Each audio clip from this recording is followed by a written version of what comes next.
कैसे देख रहे हैं आप तहरीक इंसाफ का फ्यूचर, क्योंकि एक के बाद एक मुश्किल खड़ी कर दी जा रही है तहरीक इंसाफ के लिए और आने वाले टाइम में लग रहा है कि माइनस इमरान खान फार्मूला जल्दी काम करने वाला है।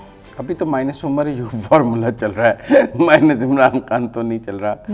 देखिए उमर अयूब साहब के लिए मुश्किलात में इजाफा हो रहा है। देखिए उमर अयूब साहब को फैसलाबाद से 10 साल कैद हुई। उनके पास लाहौर में अबूरी जमानतें मौजूद थीं, लाहौर में जो जिन्ना हाउस, अस्करी टावर और थाना शादमान को चलाने में मुकदमात में। लेकिन अब चूंकि वो फैसलाबाद में जो सज़ा हुई है उसमें कानून के आगे ख़ुद को सरेंडर नहीं कर रहे। हमने पहले भी कहा था कि उनके पास एक ही चॉइस है कि वो ख़ुद को कानून के सामने सरेंडर करें और उसके बाद अपनी सज़ा मुअत्तली की दरख्वास्त लाहौर हाई कोर्ट में दायर करें।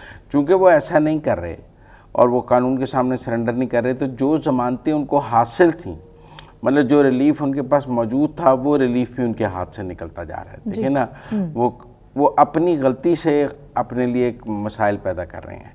देखिए अब टेक्निकल बात यह है कि अगर उन्होंने सज़ा मुअत्तली की दरख्वास्त दी होती तो आज ये ज़मानतें शायद कैंसिल ना होती। वो पुलिस की बेशक हिरासत में होते लेकिन बेल दारगू हो जाती।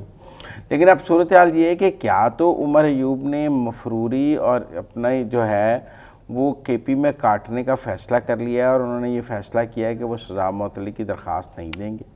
देखिए उनके पास 30 दिन है, कानून के मुताबिक उन्होंने 30 दिन में अपील दायर करनी है और 30 दिन में अपील दायर करने के लिए उन्हें पहले कानून के सामने सरेंडर करना पड़ेगा, जेल जाना पड़ेगा। लेकिन विच इज़ नॉट पॉसिबल ना, नहीं तो फिर वो अपील का राइट ख़त्म हो जाएगा। आप एक बात समझें, सज़ा फाइनल हो जाएगी। ये एक बहुत टेक्निकल बात है। शाह महमूद कुरैशी साहब के पास है अपील का हक, यास्मीन राशिद साहिबा के पास है अपील का हक, सबके पास अपील का हक है। वो अपनी अपीलें दायर करेंगे। अदालतों के फैसले आपके सामने हैं। नहीं, वो अपनी अपीलें दायर करेंगे हाई कोर्ट में। उनकी सज़ाओं के ख़िलाफ़ हाई कोर्ट, सुप्रीम कोर्ट में अपीलें दायर होंगी। वो कानून के सामने सरेंडर हैं, वो मफरूर नहीं है, इख्तियारी नहीं है। वो अपनी बर वक्त अपीलें दायर करेंगे और उन अपीलों पे हाई कोर्ट समाअत करेगा।